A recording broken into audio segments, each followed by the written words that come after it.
Well, hi traders, Chris from the research team here at Pepperstone. Now, one of the big focus points overnight has been the Supreme Court's hearing that's been taking place. This has been the orals argument put to the Supreme Court and the judges for and against Trump's use of IEEPA tariffs. These are the International Emergency Power Act tariffs, which have encompassed reciprocal tariffs and fentanyl tariffs. Basically, most of the tariffs relative to, with the exception of some of the sectorial tariffs put through under Section 222.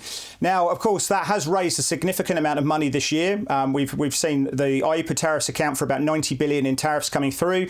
That's over half of all tariffs collected, and the market is expecting that to sort of push up to about $140 billion of tariff collections under IEEPA. Now, the legitimate legal argument here is whether or not the president had the authority to implement import tariffs under claims of national emergency or not, and that's the factor that will be worked out in that situation.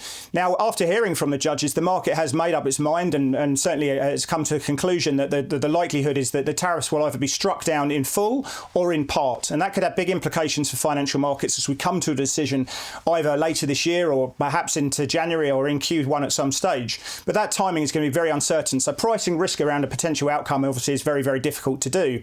Now, those tariff collections have been reasonably important in addressing the deficit issue, and so that's something we are watching very closely. But there's probably a number of factors that could come through in terms of the outcomes. The first one, of course, is that the Supreme Court Scotias do decide that the tariff ruling is in favour of Trump and that he can continue using those IEEPA tariffs in full, in which case obviously the market soldiers on, we can price risk around that and we can move on as per usual and the status quo is maintained. The second factor is that these tariffs are struck down in full, and that could have big implications, or even the third factor, which is then taken down, these IEEPA tariffs are partly taken down.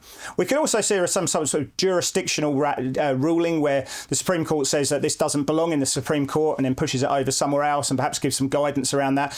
But the market really cares about either these continue to soldier on and Trump gets his way, or whether these tariffs are struck down, and which, of course, as I say, is what the market's anticipating at the moment. Now, if the tariffs are struck down, the first thing people will be looking at is the potential refunds to businesses who have paid a significant amount of these tariffs out. There'll be claims made to the government, to the Trump administration, and those claims will have to be honoured either in full or in part coming forward. And that timing, again, could be quite messy, and it will be a very messy process, and it could take some time.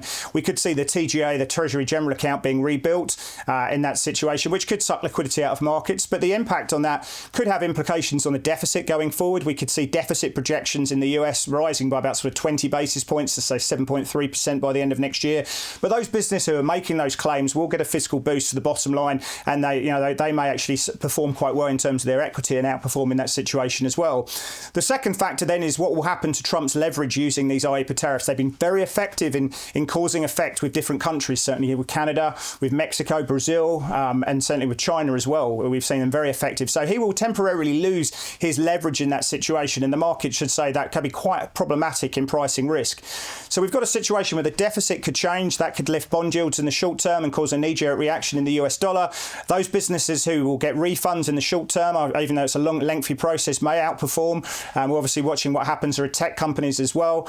And we're also looking at the leverage that happens and what happens international trade, because ultimately we know that Trump will go down an alternative route around tariffs. He'll either look to do Section 122, which allows 15% tariffs under 150 days, or he could pull out Section 338, which is effectively a 50% tariff on those countries which are deemed to be discriminating against US exports in that situation. So we're looking at refunds, we're looking at the impact on the deficit, we're looking at what happens to company our bottom lines, and we're looking at leverage in that situation. It's very, very difficult to price that risk around that situation. Markets could make a mind on two-way risk. Then the initial knee-jerk reaction, when it finally comes, could be very different from the lasting reaction. It's going to be a very interesting situation that we need to stay abreast of and trade it with Pepperstone.